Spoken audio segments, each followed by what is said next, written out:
नमस्कार दोस्तों, सभी साथियों का स्वागत है मेरे एग्जाम क्लासेज पर। रीट लेवल फर्स्ट 2015 का जो पेपर हुआ था उस पेपर को आज हल कर रहे हैं हम। तो अपना पहला क्वेश्चन है कि दी गई आकृति में कोण BAC 30 डिग्री, ABC 50 तथा CDE 25 है, तो AED बताना है। देखो ये दी हुई आकृति, ये लो, ये क्या है, A B C और D। ये कितना है भाई 30, ये कितना है 50, ये कितना 25। क्या बताना आपने को, A ये बिंदु E है ना, ये लो AED का मान बताना है। कोण क्या बताना है, AED क्या है ये अपने को बताना है।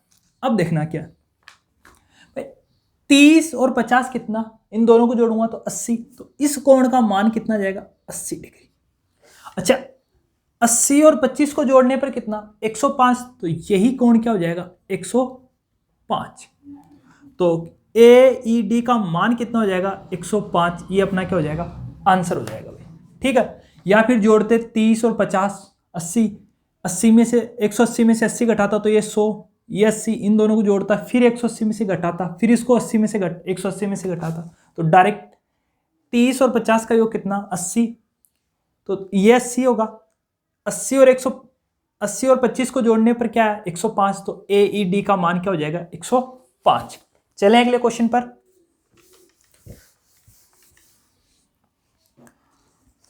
अगला है कि दो रेखाएं हैं भाई, एक तो कौन सी है,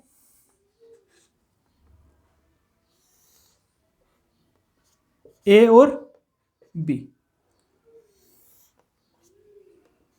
अगली और कौन सी, C और D। ये बिंदु O पर काट रही है, ये बिंदु O पे काटती है। तो क्या दिया हुआ आपने को, AOC का मान दिया हुआ है कितना है 50। पूछा क्या है BOC का मान बताना कितना। तो एक सरल रेखा पर एक तरफ बने कोणों का योग कितना होता है 180 डिग्री होता है। एक सरल रेखा पर एक तरफ बनने वाले कोणों का योग कितना होता है 180। तो ये सरल रेखा भी, इस पे इस तरफ एक तरफ बने कोणों का योग कितना 180, तो A 50 है, तो ये कितना होगा, तो एक तरफ बनने वाले कोणों का योग 180, 180 में से 50 घटाऊंगा तो 130। तो ये कहां मिल रहा है, डी ऑप्शन इसका सही हो जाएगा भाई। ठीक है, अगला क्वेश्चन क्या, कि किसी आयताकार विकर्ण का खेत का विकर्ण तो कितना है, ये आयताकार खेत है, ये विकर्ण कितना है 17 मीटर है।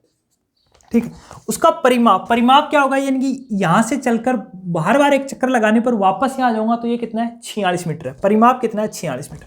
तो परिमाप क्या होता है, परिमाप होता है लंबाई और चौड़ाई का क्या होता है 2 गुना, ये क्या कहलाता है परिमाप कहलाता है।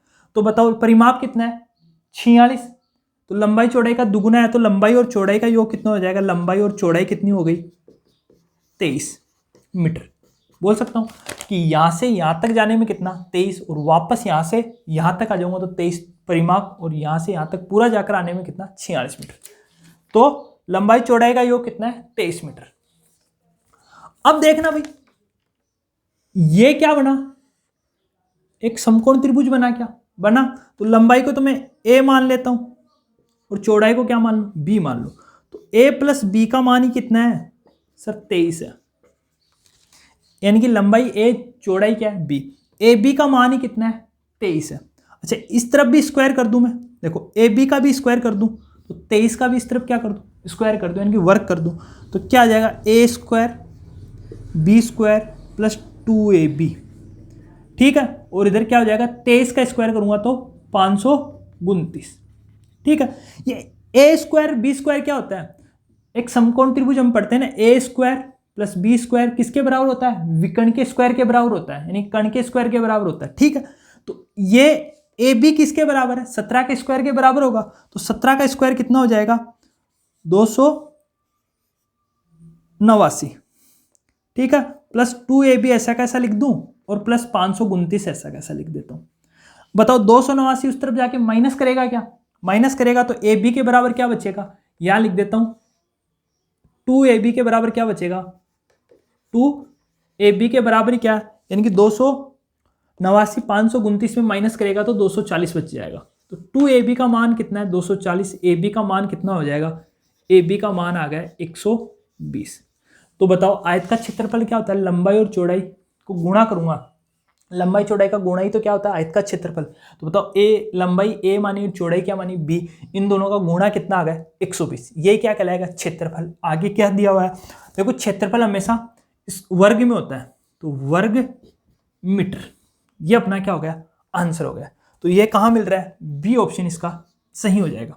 अब एक और बात याद रखना कि इस क्वेश्चन को इतना लंबा नहीं करना होता, डायरेक्ट भी हम कर सकते थे। कैसे करेंगे, देखो कि ये समकोण त्रिभुज बन रहा है, एक बन रहा है ना ये वाला समकोण त्रिभुज, आयत में विकर्ण खींचने पर दो समकोण त्रिभुज बनेंगे।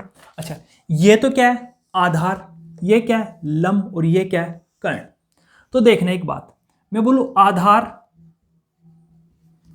लंब और कर्ण, ये है ना, जब क्या हो कर्ण कितना 17, कर्ण तो कर्ण की भुजा कितनी 17, और आधार और लंब का योग कितना होता है 23 होता है। तो याद आधार तो कितना हो जाएगा 15 और लंब कितना हो जाएगा 8, यही क्या हो जाता है इनका अनुपात हो जाता है 15:8:17।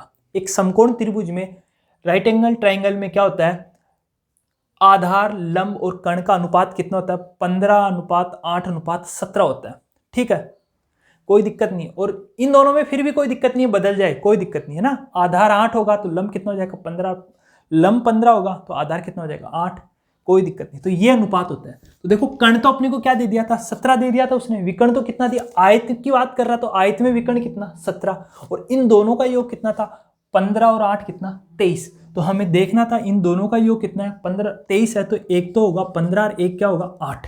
डायरेक्ट याद रखते ये अनुपात, तो अपना क्वेश्चन डायरेक्ट होता 15 को 8 से गुणा करूंगा तो 120 वर्ग मीटर, ये अपना क्या होता है डायरेक्ट आंसर होता। तो ये 17 और इन दोनों का योग कितना है 23, तो इनका अनुपात क्या होगा, इनका बांटेंगे तो 15 और 8 में आएगा ना, एक 15 होगी एक 8 होगी, तो ये कितनी होगी 17 तभी होगी ना। तो इन दोनों का गुणा करता तो 120 वर्ग मीटर, ये अपना क्या हो जाएगा ऑप्शन बी अपना सही था भाई।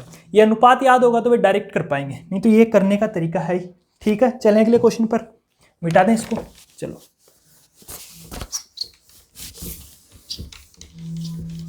अगला क्वेश्चन क्या बोल रहा है भाई कि किसी त्रिभुज में दो भुजाओं की लंबाई का योग सदैव क्या होगा। देखो एक त्रिभुज है, ये भुजा ए, ये भुजा बी और ये भुजा क्या है सी, यानी कि कोई भी दो भुजाओं का योग यानी कि ए प्लस बी सदैव बड़ी होगी किससे सी से, ए प्लस सी सदैव बड़ी होगी बी से, और ए और बी प्लस सी सदैव बड़ी होगी किससे एस से। यानी कि दो भुजाओं का योग सदैव तीसरी भुजा से क्या होता है बड़ा होता है। तो तीसरी भुजा से छोटा ये गलत है, तीसरी भुजा से बड़ा, तीसरी भुजा के बराबर, तीसरी भुजा का 2/3 ये नहीं। तो सदैव क्या होगा दो भुजाओं का योग तीसरी भुजा से बड़ा होगा, यानी कि दो भुजाओं का योग तीसरी भुजा से क्या होता है सदैव बड़ा होता है। तो अपना क्या हो जाएगा बी ऑप्शन अपना सही हो जाएगा। कोई भी दो भुजाओं को जोड़ूंगा तो तीसरी भुजा से क्या होगा बड़ा होगा। ए बी दो भुजाओं को जोड़ूंगा तो सी से बड़ी होगी, ए सी को जोड़ूंगा तो बी से बड़ी होगी, और बी और सी को जोड़ूंगा तो ए से बड़ी होगी। ठीक है, तो अपना क्या हो जाएगा बी ऑप्शन सही हो जाएगा कि दो भुजाओं का योग तीसरी भुजा के योग से बड़ा होगा। ठीक है, तो इसका क्या आंसर है भाई बी ऑप्शन इसका सही है। चलें अगले क्वेश्चन पर।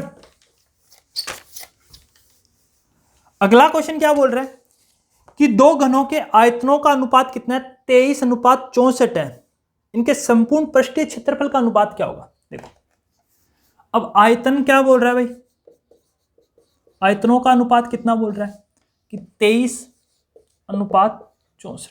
अच्छा भुजाओं का अनुपात क्या बोलूंगा, तो भुजाओं का निकालना तो क्यूब रूट कर दूंगा, इनका क्यूब रूट करूंगा तो 3:4, और क्षेत्रफल का निकालना है तो क्या कर दूंगा स्क्वायर कर दो भुजा का, तो कितना आएगा 9:16। ये अपना क्या हो जाएगा आंसर हो जाएगा। तो 9:16 ये कहाँ मिल रहा है सी ऑप्शन सही हो जाएगा। यानी कि आयतन का अनुपात कितना है 23:64, तो इनका घनमूल निकाल लेंगे तो भुजाओं का अनुपात क्या हो जाएगा 3:4 हो जाएगा। तो क्षेत्रफल का अनुपात निकालना है तो भुजाओं का स्क्वायर कर देंगे, वर्ग कर देंगे तो कितना, 3 का वर्ग कितना 9, 4 का वर्ग कितना 16, यानी कि भुजाओं का स्क्वायर कर देंगे तो क्षेत्रफल का अनुपात आ जाएगा 9:16। तो यही अपना क्या हो गया, आंसर हो गया। तो ये कहाँ मिल रहा है, सी ऑप्शन इसका सही हो जाएगा भाई। चलें अगले क्वेश्चन पर। अगला क्वेश्चन क्या है भाई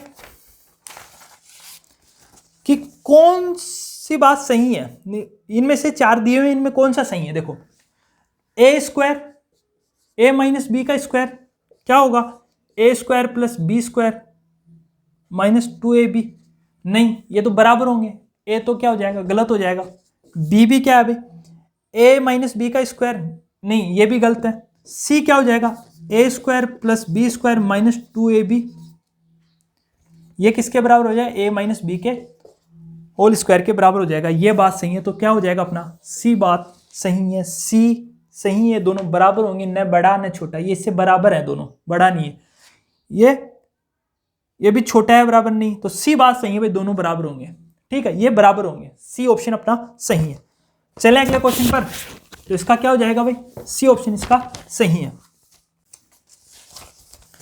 देखो संख्या कितनी है भाई, 3 की घात कितनी है, 98। इसको किससे भाग देना है, 5 से भाग देने पर शेष बताना। क्या बताना है, शेष पर बताना। 3 की घात 98 को लिख सकता हूं क्या, 9 की घात कितनी गुण 50।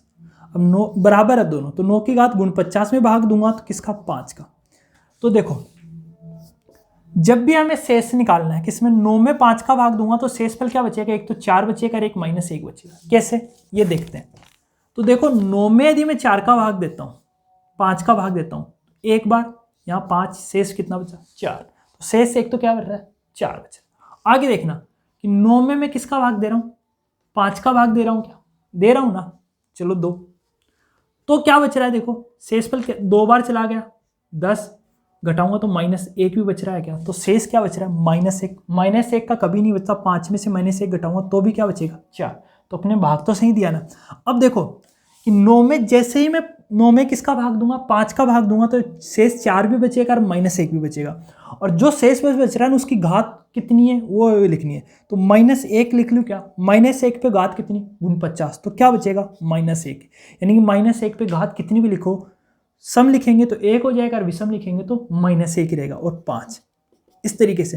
अब बताओ इन दोनों का अंतर कर देंगे, माइनस में कभी नहीं बचता ना शेष, तो बताओ 5 में से -1 चला गया तो 4, ये अपना क्या बच जाएगा, शेषफल बच जाएगा। ये लो, आसान था। तो ये कहाँ मिल रहा है अपना, डी ऑप्शन इसका सही हो जाएगा। ठीक है, अगला क्वेश्चन क्या बोल रहा है अभी कि बराबर है, देखो 4, माइनस का चिन्ह ऐसा कैसा, देखो 2 में से -9 चले जाएंगे तो माइनस का क्या बचेगा, 7। ऊपर क्या है, घात 0, जिस संख्या पे घात 0 हो जाती है उसका मान पूरी का क्या हो जाएगा, 1। तो मैं लिख सकता हूं 2 - 9 की घात ऊपर 0 है, मैं घात जैसे 0 देखूंगा तो पूरे का मान क्या हो जाएगा, 1 हो जाएगा। तो इस पूरे का मान क्या हो गया, 1।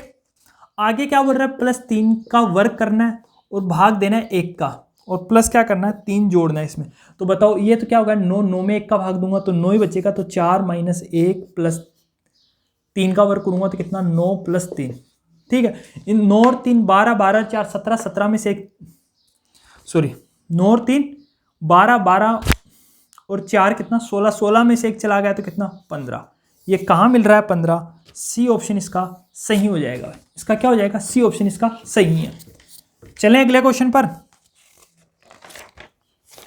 अगला क्वेश्चन क्या है, 10,000 10 इकाई 10 दहाई बराबर क्या होगा। तो पहले तो क्या है, 10,000 लिखो, ये लो। अच्छा 10 इकाई का मतलब क्या है, 10 को किससे, 1 से गुणा करो। ठीक है, तो कितना आ जाएगा, 10।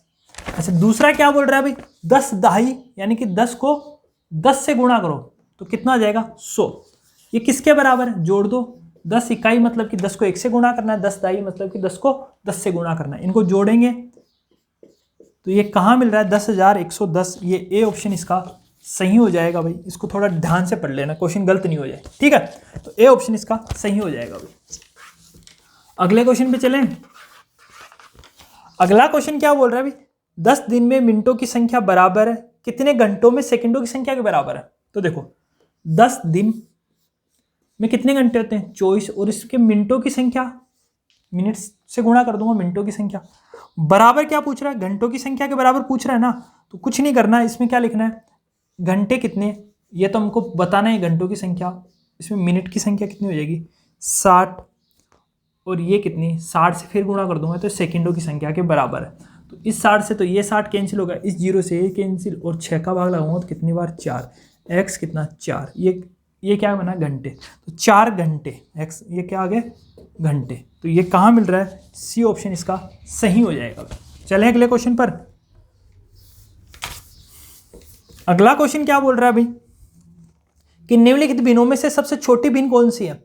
अब देखो अंश और हर देखो 24/25, 10/11, 99/100 और 68/69।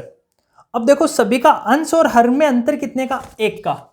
जब अंश और हर का अंतर क्या है, अंतर समान है, तो सबसे छोटे अंश वाली सबसे छोटे हर वाली भिन्न क्या होगी, सबसे छोटी होगी। तो क्या है 10/11, ये क्या है सबसे छोटी है, ये लो ये सबसे छोटी है। तो ये कौन सा ऑप्शन हो जाएगा, बी ऑप्शन ये हो जाएगा। भाई सबसे छोटा अंश और सबसे छोटा हर जिसका है ना वो सबसे छोटी है। क्या, जब अंश और हर का अंतर समान हो, तो 10 और 11 अंतर 1 का, सभी में अंतर 1 का, तो सबसे छोटा अंश 10 और सबसे छोटा हर किसका 11, यही सबसे छोटी है। तो ये सबसे छोटी, और सबसे बड़ी क्या होती है 99/100। तो बी ऑप्शन इसका सही हो जाएगा, सबसे छोटी भी नहीं है। चलें अगले क्वेश्चन पर। कौन सी बात सही है, देखो ए ऑप्शन तो क्या बोल रहा है भाई, -16 -15 से बड़ा। देखो जब वैसे 16 15 से बड़ा होता है, जब माइनस की बात करेंगे ना तो देखो इस तरीके से लिखते हैं। तो जैसे जैसे हम ये क्या यहां से छोटे से बड़े की ओर लिखते हैं, तो 0 1 2 3 4 5, -1 -2 -3 -4। देखो -4 से -3 बड़ा है, -3 से -2, -2 से -1, -1 से 0, 0 से 1 2 3 4, इस तरीके से चलते हैं। ठीक है, तो बताओ -16 से बड़ा कौन सा होगा, 15। ये बात गलत है भाई, -15 16 से बड़ा है। ये क्या बोल रहा है, 16 -16 15 से बड़ा है, नहीं। बी ऑप्शन में क्या बोल रहा है भाई, ये बोल रहा है -16 से बड़ा है -20, नहीं ये बात भी गलत है। सी ऑप्शन में क्या बोल रहा है, -16 बड़ा है 1 से, ये बात भी क्या है गलत है। और डी ऑप्शन में क्या बोल रहा है भाई, -16 से बड़ा है -3, ये बात सही है। जब चिन्ह माइनस का लग जाए तो छोटी संख्या बड़ी हो जाती है। ठीक है, अभी इसमें देखो -16 और -20 में बड़ा कौन सा है, -16, -16 और -15 में बड़ा कौन सा, 15, और -1 -16 1 से तो बड़ा ही नहीं है। तो ये तीनों बात गलत है, डी ऑप्शन अपना सही हो जाएगा भाई। ठीक है, इसमें क्या हो जाएगा, डी सही है। चलें अगले क्वेश्चन पर। अगला क्वेश्चन क्या बोल रहा है भाई कि वह सबसे छोटी संख्या कौन सी है जो पूर्ण वर्ग संख्या हो तथा 10 12 15 और 18 से पूर्णतः विभाजित होती हो। तो 10 से भी, 12 से भी, 15 से भी, 18 से भी। इनका क्या ले लो भाई, लैस से ले लो, 10 का, 12 का, 15 का और 18 का। तो लैस से लेने के लिए हम क्या करेंगे, हम देखो 10 किससे बना है, 2 × 5, 12 किससे बना है, 2 × 3, और कितना 5 आएगा, 3 आ गया, और 6 1 3 और 6। ठीक है, ये इनका क्या होगा, लैसे हो गया। तो 3 को 9 90 और 180, इनका एलसीएम कितना होगा, 180। एलसीएम से सबसे छोटी संख्या कौन सी कट रही है भाई, 900 कट रहा है, क्या कट रहा है। तो सबसे छोटी पूर्ण वर्ग संख्या है जो 10 से भी कटेगी, 12 से भी कटेगी, 15 से भी कटेगी, 18 से भी। एलसीएम कितना है, 180। 180 से सबसे छोटी पूर्ण वर्ग संख्या कौन सी कट रही है, तो हम कहेंगे सबसे छोटी पूर्ण वर्ग संख्या 900 कट रही है। तो अपना क्या हो जाएगा, डी ऑप्शन इसका सही हो जाएगा। सभी पूर्ण वर्ग संख्या है तो कौन सी पूर्ण वर्ग संख्या कटेगी, 900 कटेगी। तो 900 10 से भी कटेगी, 12 से भी कटेगी, 15 से भी कटेगी, 18 से भी कटेगी। तो अपना सब क्या हो जाएगा, डी ऑप्शन अपना सही हो जाएगा। ठीक है, चलें अगले क्वेश्चन पर। अगला क्वेश्चन क्या बोल रहा है, 256 की घात कितनी है, 0.16 इंटू 16 की घात कितनी है, 0.18, ये पूछ रहा है। चलो इसको क्या लिख सकता हूं, 16 की घात 2 × 0. इंटू 16 की घात कितनी है 0.18, यही तो है। आधार समान कर देंगे, इसको दुगुना करूंगा तो कितना आ जाएगा 32। तो कितना है 16 की घात 0.32 इंटू 16 की घात कितनी 0.18। आधार समान तो घातें जोड़ दूंगा, 16 की घात कितनी 0.5, इसको लिख सकता हूँ 1/2, यानी कि घात 1/2 का मतलब 16 का वर्गमूल निकालना, तो कितना हो जाएगा 4। ये अपना कौन सा ऑप्शन हो जाएगा, ए ऑप्शन अपना सही हो जाएगा इसमें। ठीक है, आधार समान कर दो। आधार समान करने के लिए 2-3 तरीके थे, या तो 2 में कर दो या 16 में कर दो। इसका तो 16 ही रहने दो, इसको लिख सकता हूँ 16 की घात 2, 256 क्या है 16 का ही तो वर्ग है, 16 की घात 2, घात ऐसी किसी कोष्टक खोलने पर घातें गुना होगी, तो 16 की घात कितनी हो गई 0.32 गुना 16 की घात कितनी 0.18। आधार समान तो घातें जुड़ जाएगी, तो 0.32 और 0.18 को जोड़ूंगा तो कितना होगा 0.5 आ जाता है। 0.5 को 1/2, यानी कि 16 की पावर 1/2 का मतलब कि 16 का क्या निकालो वर्गमूल, और 16 का वर्गमूल क्या हो जाएगा 4। तो ये कहाँ ऑप्शन अपना, ए ऑप्शन अपना सही हो जाएगा। ठीक है, चलें अगले क्वेश्चन पर। तो अगले क्वेश्चन पे चलते हैं। अगला क्वेश्चन क्या है, दो संख्याओं का अनुपात तो कितना है 3:4, लेस है, यानी कि एलसीएम कितना है भाई, एलसीएम है 84, और मेसेक हम मान लें क्या, यानी कि एचसीएफ मान लेते हैं एक्स। देखो जैसे ही अनुपातों को मैं से गुणा कर देता हूं वो संख्याएं बन जाती है। तो x को 3 से गुणा करूंगा तो 3x एक संख्या, दूसरी संख्या क्या बनेगी 4x। उन दोनों संख्याओं को, पहली संख्या दूसरी संख्या, उन दोनों संख्याओं का गुणा किसके बराबर होगा, लेस है गुणा मैसे के बराबर होता है, ये याद रखना। तो वो संख्या है कि उनसे 3x और 4x तो आई, और उनका लेस और मैसे का गुणा लिख देता हूँ कितना 84 गुणा x। लेस है तो कितना है 84, मैसे कितना है x। तो क्या होता है लेस है मैसे का गुणा हमेशा उन दोनों संख्याओं के गुणनफल के बराबर होता है। तो इस x से ये x कट गया, इनको गुणा करूंगा तो देखो 12x बराबर कितना 84, तो 12 का भाग 84 में दूंगा तो x का मान कितना आ गया 7। उन संख्याओं का मैसे क्या है 7, तो उन संख्याओं का अनुपातों को जब मैसे से गुणा कर देता हूँ, संख्या 7 को 3 से गुणा करूंगा 7 से 21, और 7 को 4 से गुणा करूंगा तो 7 चौक 28। तो वो संख्या कौन सी होगी 21 और 28। तो बड़ी संख्या कौन सी है 28 है, तो 28 कौन सा मिल रहा है, सी ऑप्शन इसका सही हो जाएगा। चलें अगले क्वेश्चन पर। अगला क्वेश्चन है भाई 1/3, 2/9 और 5/6 और 4/27 का क्या लेना है, लेस से लेना है। क्या लेना है, लेस से लेना है। जब भी देखो बिनों का लेस से लेना है, यानी कि एलसीएम लेना है, एलसीएम लेना है अपने को। जब भी बिनों का एलसीएम लेना होता है तो हम क्या करेंगे, सदैव अंश का तो क्या लेंगे, अंश का तो क्या ले लेंगे, जब लेस से पूछा तो अंश का तो क्या लेंगे लेस है, और हर का क्या लेंगे मैस है। तो अंश का लेस है कितना 2, 1 का 2 का 5 का और 4 का लेस से लूंगा तो कितना आ गया 20। ठीक है, और हर का क्या लेंगे मैस से 3 का 9 का 6 का और 7 का मैस से कितना आ गया 3। तो बताओ 20/3 कहाँ मिला, सी ऑप्शन ये अपना सही होगा। जब भी बिनों का लेस है मैसे लेना पूछा क्या लेस है तो अंश का लेंगे, बच गया कि मैसे वो हर का ले लेंगे। तो बताओ 1, 2, 5, 4 का लेस से कितना 20, 3, 9, 6 और 27 का में से कितना 3, तो 20/3 ये कहाँ मिल रहा है, सी ऑप्शन इसका सही है भाई। ठीक है, चलें अगले क्वेश्चन पर। अगला क्वेश्चन क्या बोल रहा है कि 3 संख्याओं का औसत तो कितना है 7 है, पहली 2 संख्याओं का औसत 4 है, तो तीसरी संख्या तो 3 संख्याओं का औसत तो कितना 7, 7 3 21, 3 संख्याओं का योग आ गया कितना, योग कितना 21। 2 संख्याओं का कितना 4 × 2 कितना 8, घटा दूंगा तो 21 में से 8 घटा दूंगा तो कितनी 13। तीसरी संख्या कौन सी हो जाएगी 13। ये अपना आंसर क्या है, बी ऑप्शन इसका सही है भाई। चलें अगले क्वेश्चन पर। 3 संख्याओं का योग 21, 2 संख्याओं का औसत। ठीक है भाई, तो कर पाओगे इस क्वेश्चन को।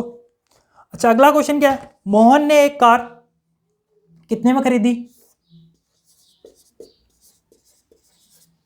ठीक है खरीद ली कि 2,50,000 में खरीदी, उसे 3,38,000 में 48,000 में बेची, तो लाभ कितना कमाया 98,000। किस पर 2,50,000 पे 98,000 लाभ कमाया, तो प्रतिशत में निकालना तो इंटू 100 कर देंगे।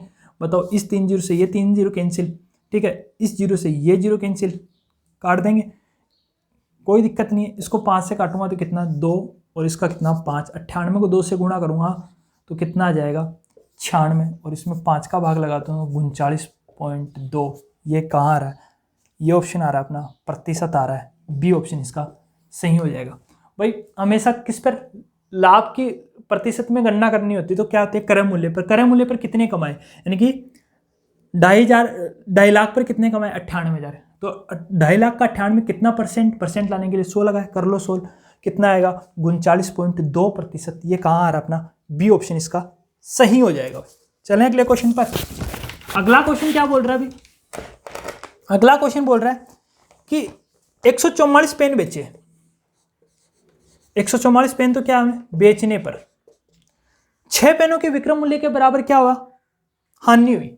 देखो 144 पेन बेच दिए हमने, एक पेन का देखो, एक पेन का मूल्य क्या मान लेता हूं, मूल्य मान लेता हूं 1 रुपए। एक पेन का मूल्य क्या मान लेता हूं, 1 रुपए। तो बताओ 144 पेन कितने में बेचूंगा, विक्रय मूल्य क्या मान लेता हूं, एक पेन का विक्रय मूल्य कितना, 1 रुपए। तो 144 बेचने पर कितना, 6 पेनों के विक्रय मूल्य के बराबर आनी हुई। तो 144 पेन कितने रुपए में बेच दिए मैंने, 144 रुपए में बेचे। अच्छा 6 पेनों के विक्रय मूल्य के बराबर, यानी कि 6 पेनों का विक्रय मूल्य कितना, 6 रुपए की आनी होगी। तो कुल कितने रुपए में खरीदा था मैं, 150 रुपए में खरीदा हूँ। 144 में बेचा, 6 रुपए की हानि, तो कितना रुपए, 150 में खरीदा। हानि कितने की, 6 की, इंटू क्या कर दूंगा 100। तो इसको 0 से 0 कैंसिल, 60 में 15 का भाग लगा दूंगा तो कितना 4%, यानी कि 4% की क्या हो जाएगी, हानि हो जाएगी। ये ऑप्शन कहाँ हो जाएगा, डी ऑप्शन अपना सही हो जाएगा। भाई खुद ही बोल रहे हैं 144 पेन बेचने पर 6 पेनों के विक्रय मूल्य के बराबर हानि होगी। तो 144 पेन कितने, एक पेन का मूल्य कितना, 1 रुपये मान लेता हूं। तो 144 रुपये में बेच दूंगा, विक्रय मूल्य मान लेंगे हम, बोला है ना भाई। तो 144 का विक्रय, 144 पेन बेचूंगा, एक पेन 1 रुपये में बेच रहा हूं, तो बेचा कितना, 144 रुपये में मैंने बेच दिया। हानि कितने, 6 पेनों के विक्रय मूल्य के बराबर, एक पेन का विक्रय मूल्य कितना, 1 रुपये। तो 6 पेनों का विक्रय मूल्य कितना, 6 रुपये। तो हानि कितनी होगी, 6 रुपये की। तो खरीदे कितने हो महंगे, 144 में बेचा हूँ, 6 रुपये की हानि होगी। तो खरीदा कितना, 150 रुपये में। तो लाभ आने की गणना किस पे करते हैं, क्रय मूल्य। क्रय मूल्य पर कितने रुपए की आनी, 6 रुपए की। परसेंट निकालने के लिए 100 लगा दिया, तो कितना 4%। ठीक है भाई, आसान क्वेश्चन था, बस पढ़ना सही है। यदि थोड़ा भी गलत पढ़ लोगे तो गलत हो जाएगा क्वेश्चन। ठीक है, अगला क्वेश्चन क्या बोल रहा है अभी, कि साधन ब्याज की किस दर से किसी धन का 10 वर्ष का ब्याज उस धन का 2/5 होगा। तो 2/5 बोला है, तो मूलधन कितना, 5 रुपये, ब्याज कितना, 2 रुपये। जब भी भिन्न में लिखेगा तो ब्याज पूछ रहा है ना, उस धन का ब्याज कितना हो जाएगा, उस धन का 2/5। तो ऊपर तो क्या होगा ब्याज, नीचे क्या है मूलधन, यानी कि मूलधन कितना, 5 रुपये किसी को उधार दूंगा 10 साल तक, तो ब्याज कितना मिला, 2 रुपये। तो दर बतानी है, तो देखो मूलधन इंटू दर इंटू समय बटे क्या होता है 100, इससे क्या आता है ब्याज आता है। तो ब्याज तो कितना, 2 रुपये, मूलधन कितना 5, अच्छा दर अपने को बतानी है, इंटू समय कितना 10 वर्ष, बटे क्या कर दो 100, कर लो इसको सोल्व। इस 0 से इस 0 कैंसिल काटूंगा तो कितना 2, तो 2 इस तरफ आके गुणा होगा तो दर कितनी आ जाएगी 4, ये क्या है परसेंट। ठीक है, तो कितना है भाई 4%। ये कहाँ मिला अपने को, ए ऑप्शन इसका सही हो जाएगा। ठीक है, जब भी ऐसे बिंदु को किसी धन का इतना ब्याज, इतना गुण 2/5 ब्याज रही है, तो नीचे क्या होता है मूलधन, ऊपर क्या होता है ब्याज होता है। ठीक है, हो जाएगा मतलब कि नीचे मूलधन ऊपर मिश्र धन। ठीक है, और इतना ब्याज की बात कर रहा है तो नीचे 5 रुपये किसी को उधार दूंगा तो ब्याज कितना मिलेगा 2 रुपये। बस ये याद रखना है, इसको सीधा लिख सकते थे, मूलधन कितना 5, ब्याज कितना 2 रुपये। ठीक है, तो बस अब तो याद कर लोगे 5 रुपये तो मूलधन, 2 रुपये ब्याज, समय कितना 10 वर्ष, तो दर बताने तो बता दोगे। ठीक है, चलें अगले क्वेश्चन पर। अगला क्वेश्चन क्या बोल रहा है भाई, कितने वर्षों में 12, तो दर कितनी आ गई 12%। समय अपने से पूछा है कितने वर्षों में, यानी कि समय तो हमसे पूछ लिया। मूलधन कितना है, मूलधन कितना है 3000 रुपये, कितना आसान क्वेश्चन था। और ब्याज भी हमको दे दिया है, ब्याज कितना है 1080 रुपये। तो क्या बताना अपने को, समय पूछा है तो वो ही लिख दो। क्या लिखेंगे, लिखेंगे ब्याज, तो ब्याज बराबर क्या था, मूलधन इंटू दर इंटू समय बटे 100 होता है ना। तो ब्याज तो कितना 1080 बराबर मूलधन कितना 3000। अच्छा दर अपने को दे दी इस बार 12%। टाइम हमें दिया है क्या, नहीं पूछा है, तो समय अपने को बताना है, बटे क्या कर दूं 100 कर दें। बताओ इन 2 जीरो से ये 2 जीरो कट गए। ठीक है, इस जीरो से ये जीरो काट दूं क्या, 3 का भाग दूंगा तो कितनी बार 36 बार, और 12 में कितनी बार भारतीय 36। तो ये क्या आ गया, समय कितना आ गया 3 वर्ष। ये कहाँ मिल रहा है, ए ऑप्शन अपना सही हो जाएगा। तो ठीक है दोस्तों, ये अपने पेपर पूरा सोल्व किया। इस चैनल को लाइक शेयर और सब्सक्राइब करें। धन्यवाद।